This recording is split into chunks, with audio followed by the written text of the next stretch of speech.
اس پہ بات کرنے پہ کوئی تیار نہیں ہے. تو سر کیا آپ یہ کہہ رہے ہیں کہ یہ معاف کریے گا آپ کی بات کاٹ رہی ہوں، تو کیا آپ یہ کہہ رہے ہیں کہ جب سپریم کورٹ میں یہ ایشوز ہائی لائٹ ہوتے ہیں تو جو ویریس حکومت کے ڈپارٹمنٹس ہیں وہ جان کے یہ چیزیں سپریم کورٹ کے سامنے رکھتے نہیں ہیں، جو یہ جیسے آپ نے کے سی آر کے حوالے سے بتایا، یا خود مطلب کہ ہم یہ کہہ رہے ہیں کہ ہماری اب جو گورنمنٹ کے یہ ڈپارٹمنٹس ہیں وہ اتنے نااہل ہو گئے ہیں کہ وہ ان ایشوز کو جانتے ہی نہیں ہیں، سمجھتے ہی نہیں ہیں؟ دیکھیں سمجھتے تو تمام لوگ ہیں، ایسی بات نہیں ہے. اب یہ علیحدہ بات ہے کہ سامنے والے جو جج صاحبان ہیں ان کو کتنی بات بتانی ہے، کیونکہ ہر شخص جو ہے وہ سب سے پہلے اپنے آپ کو سیو کرتا ہے، پھر اگلی کوئی بات کرنے کی کوشش کرتا ہے. تو ظاہر سی بات ہے اگر میں بھی کسی جگہ پر موجود ہوں تو پہلی کوشش ہر انسان کی یہ ہوتی ہے کہ ٹھیک ہے جی، اگر میں نے کوئی کام ایسا کیا جس پہ جج صاحب مجھ سے پوچھ لیں گے تو میں وہ بات تو نہیں بتاؤں گا ان کو، میں تو پھر کوئی تھرڈ ڈائریکشن فورتھ ڈائریکشن لانے کی کوشش کروں گا.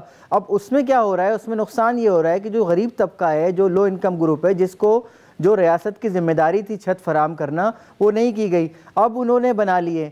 اسی طرح آپ دیکھیں نا، آپ کے جو ہم بی آر ٹی کی بات کر رہے ہیں، اور وہی ریاست اب ان سے وہ چھت چھین بھی رہی ہے. دیکھیں اس میں سب سے آسان بات میں بتاؤں، دیکھیں ہم کہتے ہیں کراچی میں وائلیشن ہوئی، ٹھیک ہے نا، بلڈنگز کی وائلیشن ہوئی، ٹھیک ہے. اب وہ بلڈنگ ڈیمولش ہو جاتی ہیں تو اس کے بعد میں اگر کل کو یہ کہا جائے کہ جو بلڈنگ کی وائلیشن ہوئی تھی جی اس کے قصورواروں کو لایا جائے تو کہیں گے جی کون سی بلڈنگ تھی، سب تو پراپر ہو چکا ہے. تھوڑا سا اس چیز کو بھی سمجھنے کی ضرورت ہے کہ اگر فرض کرے کسی نے کوئی جرم کیا اور اس کے تمام ثبوت مٹا دیے. بہت شکریہ، تھینک یو سو مچ. ایک چھوٹا سا بریک، اور جب ہم بریک سے واپس آئیں گے تو ہم بات کریں گے نیشنل اسمبلی کی، جہاں ایک قرارداد آج منظور کی گئی کہ جو بھی مجرم بچوں کی زیادتی کے کیس میں پکڑے جاتے ہیں ان کو پھانسی کی سزا ہونی چاہیے. Stay with us.